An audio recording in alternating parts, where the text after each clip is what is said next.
Hey, this is Senior Editor Kevin Koenig of Power and Motoryacht magazine. I just finished up strolling the docks at the 27th Annual Miami Boat Show here on Collins Avenue, and I thought you might like to come along as I do it one more time. As you can see, there's lots of people coming out to enjoy the sunny weather and see all the beautiful yachts. Lots of white plastic here. Here's Sea Ray, the American giant, headquartered in Knoxville, Tennessee, bringing in lots of customers. There you can see Absolute, the Italian brand. Sea Ray has some pretty big boats on display this year. I believe the 650 Fly was the largest they had. One of their biggest boats to date.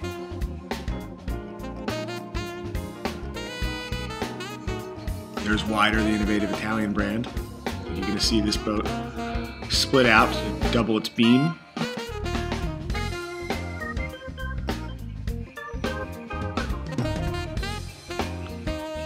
What do we have here? Oh, it's Beneteau, the French giant, one of the largest boat companies in the world. People don't realize that. They build a lot of sailboats, but they also build a lot of power boats too. There's Monte Carlo, notable for those high flared bows and lots of luxury. You should see the fit and finish on those boats.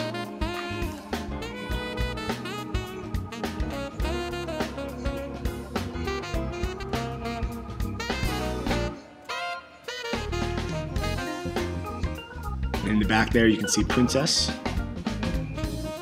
That's the British brand. Plenty of boats here.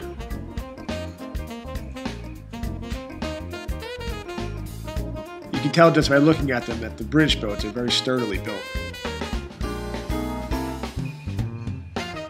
Lots of stake, a little bit of sizzle as well. Here's another British brand, Sunseeker, of James Bond fame. I've had a contract with the Bond films for years now. Sunseeker, I believe, had a 115 on display this year. It's quite a boat. First time they've had a boat that large in the continental US. I believe you'll see it coming up on the right, and in the back, there she is. That's a big boat. Fit for 007 himself, I'd say.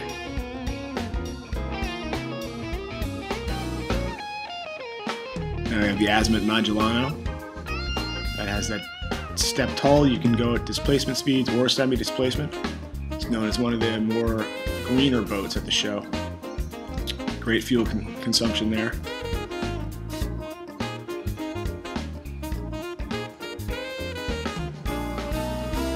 More azimuths. I believe that may have been the 77S we just saw.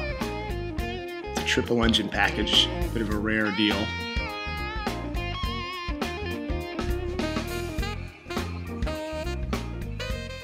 There we have Benetti, and we're getting into the really fancy stuff.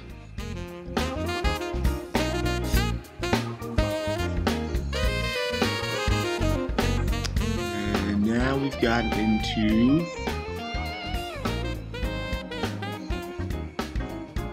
more palm trees.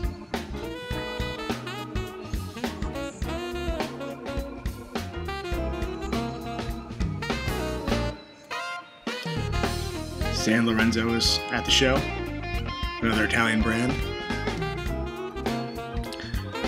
Known for lots of luxury and very big boats.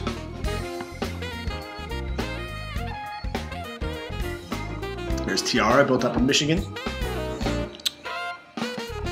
Moonraker was a 165-foot Mangusta that had people stopping and staring all show long. There's the Pershings from Ferretti, one of the largest Italian boat builders. They always have quite a stand set up, and lots of boats on display. You can see an Aquarama there in the foreground.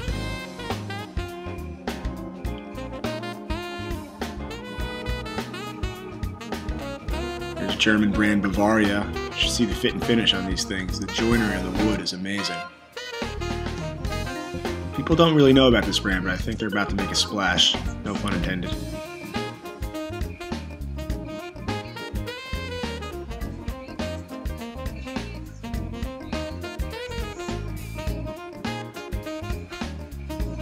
There's an Intrepid in the foreground there. I think that might be the 475.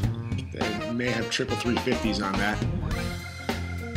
There's a hull you can't miss. I assume that's a tender for a big flashy boat. Large part of Intrepid's business is, of course, tenders. They're almost fully custom. They'll move anything but the bulwarks.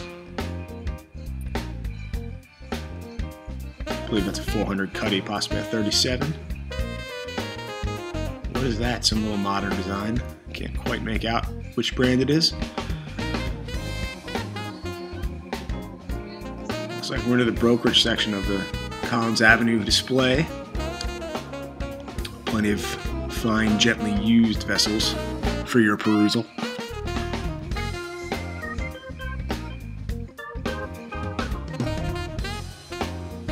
Oh, not brokerage. Here's cruisers coming down, known for, of course, their interior space. You could cruise those things all around the ICW and probably never even see your wife if you didn't want to. Here's Arcadia. Talk about a showstopper. People are dying to get on those boats. They'll sign up, they'll wait, they'll come back, they'll make appointments. They're really something. But don't ask Michael Peters about them.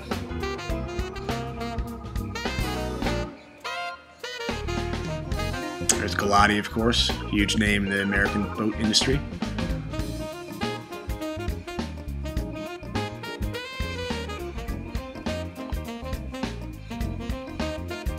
Galati always shows up to the show with a fleet of vessels for sale. I believe that's a Viking. Looks like it might be a... Oh.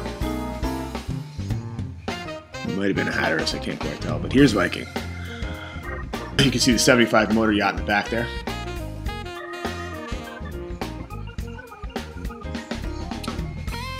This yellow hull beauty, I think, is the 82. They didn't bring the 92 to the show. Oh, there's what they were debuting, the 75 Motoryacht. Bill Pike tested that in our April issue. I think he had quite a kick testing it off Riviera Beach. Nice looking boats. Well performing too. Here's Hatteras on display. I believe that might be... I don't know which Hatteras that was, actually. One of the larger ones for sure. Hatteras is taking a stab at Viking again, of course. They've been competitors for quite some time. Viking in recent years had the upper hand, but Hatteras is coming out strong with some great new products.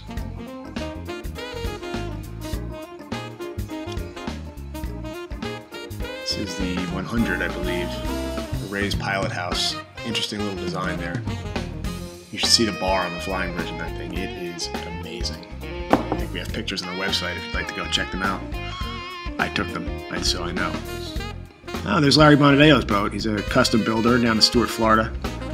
Good friend. If you get Larry Bonadeo talking about boats, he will not stop. I promise you that.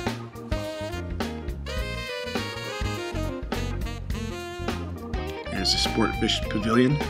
They were running clinics in there all show long, teaching you how to catch more and bigger fish and how to have safe fun out on the water. Here's some of the trawlers. If you're looking to go all the way around the world in your retirement, these are the boats to do it on. Nice small windows, protected Portuguese bridge. That's the kind of boat you have a real adventure on. This has been Senior Editor Kevin Koenig with Power and Motor Yacht Magazine, and I'm signing off from the 27th Annual Miami Boat Show.